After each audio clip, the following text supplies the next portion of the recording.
সাইডে পুরো border side. তো এখানে যে গাছ, আম গাছ আছে, জাম গাছ আছে, পাট গাছ আছে, অনেক কিছু আছে। বর্ডার সাইড তো, গ্রাম অঞ্চল পুরো। মানে আমের চারা লাগাচ্ছে, চারা চারা লাগিয়েছে, বড় হয়ে গেছে।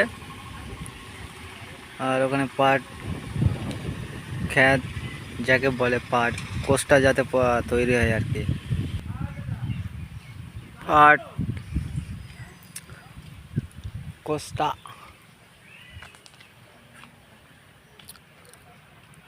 এটা কি পটল,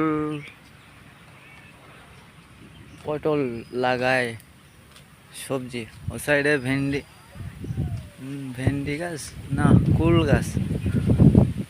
আর এটা পটল।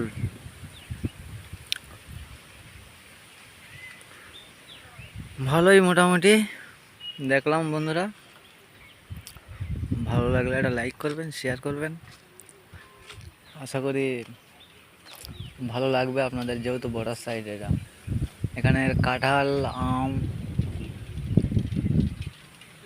জাম সব কিছুই ভালো হয়, এটা আপনাদের জানা আছে।